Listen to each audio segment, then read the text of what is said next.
এখানে 10,000 টাকা আছে, নিন। 5 না দিবা বলছিল? বাড়ি থেকে হাত খরচের টাকা নিয়ে আসছিলাম, আপনার দরকার দেখে দিয়ে দিলাম। প্লিজ গুনে নিন। আরে তুমি গুনে দিছো না, আমার গুনতে হবে না। না না, প্লিজ টাকাটা গুনে নিলে ভালো হয়। তাছাড়া টাকা গুনে নেওয়া সুন্নাত। আপনি প্লিজ টাকাটা গুনে নিন। আচ্ছা তুমি একটু প্লিজ বসো। তুমি কি আমার উপর মাইন্ড করছো কোনো কারণে? আমার টাইম নাই ভাইয়া, টিউশনে যেতে হবে, আসি।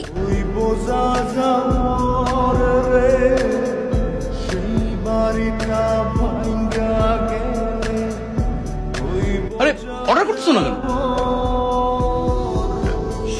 দেন আমি দেবো।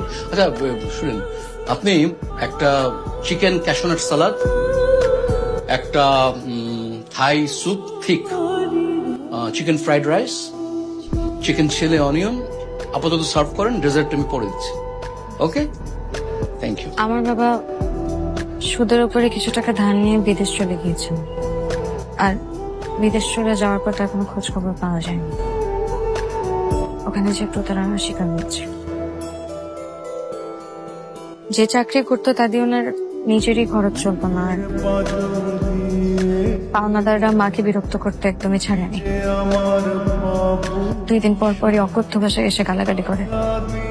তাই আমি আসলে কি করব ভাবতে না পেরে আপনার কাছ থেকে টাকাটা ধার চেয়েছিলাম।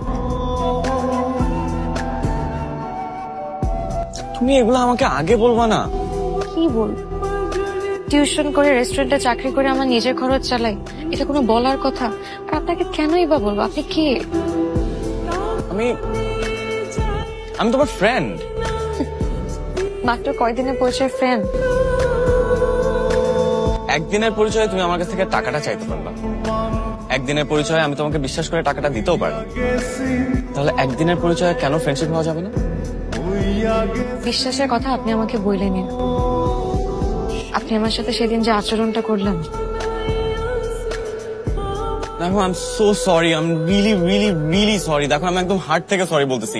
ওই দিন আসলে আমি না আসলে তোমার সাথে এরকম ব্যবহার করতে চাই নাই। বিশ্বাস করো, আমার অফিসের সবাই আমাকে এমন ভাবে বুলি করা শুরু করছে, আমি না নিজেও বুঝি না আমি তোমার সাথে কি। আমি কিন্তু কিছু মনে করিনি, আর আমি রাগও করিনি। আমি গরিব মানুষ, মানুষের থেকে টাকা ধার নিয়ে নিজের খরচ চালাই। আমাকে তো মানুষ 2-4টা কথা শোনাতেই পারে। নীলিমা দেখো, এইসব কথা বললে কিন্তু আমি এখন উঠে চলে যাবো। আমি এমনি আছে একটা গিল্ট ট্রিপের মধ্যে, তুমি আমাকে মাঝখান দিয়ে পিঞ্চ করতেছো। আপনি কিন্তু অনেক কিউট, এত সুন্দর করে কথা বলেন দেখি আপনার উপর বেশিক্ষণ রাগ করে থাকা যায় না।